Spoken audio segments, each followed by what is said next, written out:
খুব গুরুত্বপূর্ণ কথা, রামচন্দ্র বনে গেছিলেন কত বছরের জন্য? 14 বছরের জন্য, সেটা সবাই জানে। কিন্তু 14 বছর কেন? 13, 12, 11 নয় কেন? 14ই কেন? তার কারণ সে যুগে নিয়মটাই ছিল এটা, যে রাজা 14 বছর রাজ্য শাসন থেকে দূরে থাকবে, সে 14 বছর পরে ফিরে এসে আর রাজশাসনের যোগ্যতা থাকবে না তার, বা রাজা হওয়ার কোনো অধিকার তার থাকবে না। এবং এই বিষয়টা কৈকেয়ী খুব ভালো করে জানতেন, এবং সেই জন্য অত্যন্ত সুচারুভাবে অনেক পরিকল্পনা করে, ভাবনা চিন্তা করে তিনি এই ছকটি কষেছিলেন যাতে তার ছেলের ভরত রাজা হতে পারে। কিন্তু এত পরিকল্পনা করে তার কোনো প্ল্যান কাজ করেনি, কারণ ভরত কোনোদিনই রাজা হননি। তিনি তাদেরকে যোগ্য সম্মান দিয়েছেন এবং তাই করেছেন। ভরত কিন্তু কোনোদিন সিংহাসনে বসেননি, অর্থাৎ তার মায়ের ইচ্ছে পূর্ণ হয়নি। আবার পরবর্তী যুগে দেখুন, মহাভারতের যুগে দুর্যোধন কি সাংঘাতিক পরিকল্পনা করেছে, প্রত্যেকটা মুহূর্তে পাণ্ডবদের রীতিমতো নাস্তানাবুদ করে ছেড়েছে। আলটিমেটলি কি হয়েছে? না, পাণ্ডবরা কষ্ট পেয়েছে, লড়েছে, তাতে দুর্যোধনের কি আলটিমেটলি সাকসেস কিছু এসেছে? না, কিচ্ছু হয়নি। পাণ্ডবদের ধাক্কা খেয়ে মজবুত অনেক হয়েছিল তারা, কিন্তু ফাইনালি তারাই জিতেছিল, পাণ্ডবদের জয় হয়েছিল। অর্থাৎ দুর্যোধনও কিন্তু অনেক পরিকল্পনা করে ওর কাছ থেকে বুদ্ধি নিয়ে ঘোড়ার ডিম করেছিল। বলতে কি চাইছি, কিছু কিছু মানুষ দেখবেন, কিছু কিছু মানুষ লক্ষ্য করে দেখবেন, তারা অনেক পরিকল্পনা করে, তাদের অনেক বুদ্ধি, অনেক নেটওয়ার্ক, অনেক কানেকশন, অনেক পরিকল্পনা করছে, কিন্তু রেজাল্ট ইজ বিগ জিরো।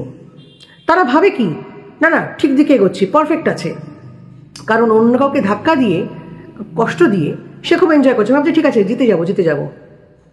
কিন্তু তার জন্য যে রাম ধাক্কা ওয়েট করছে এটা সে ভুলে যায়। কারণ তাদের ওই ক্রিয়াকর্মের জন্য কিছু মানুষ তারা সাফার করে, কষ্ট পায়, কিন্তু তারা কিন্তু আলটিমেটলি ধাক্কা খেয়ে অনেক বেশি মজবুত হয়ে ওঠে। এগুলো তারা আবার বোঝে না, যে তারা ওয়েট করছে তাদেরকে রাম ধাক্কা দেওয়ার জন্য। সুতরাং ভালো মানুষ না হলে সে যতই কার অনেক বুদ্ধি থাক, যতই তার অনেক কানেকশন থাক না কেন, ইন্টেনশন যদি খারাপ থাকে, বদ উদ্দেশ্য থাকে, মতলব থাকে, তাহলে তার ইচ্ছে কোনোদিন পূর্ণ হয় না। ওই মনে হবে হচ্ছে হচ্ছে হচ্ছে, পরে গিয়ে মুখ থুবড়ে পড়ে। এটা নিয়মটাই তাই।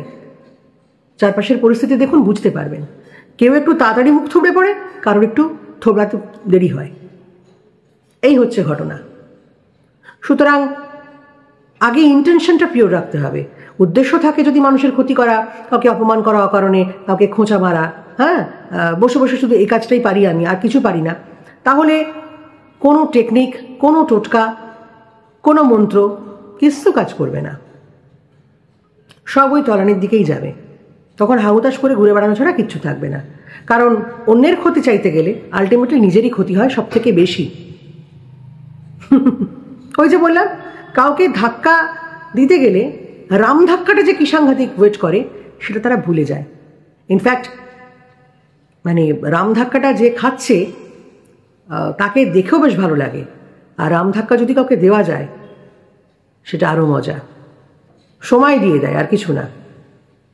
বা ঈশ্বর হাত পা দিয়েছেন কাজের মাধ্যমে, রাম ধাক্কা দেওয়াটাও বেশ মজার। কি বুঝলেন? ইন্টেনশন ভালো করুন, ভালো মানুষ হন, সব কাজ করবে। ভালো থাকুন।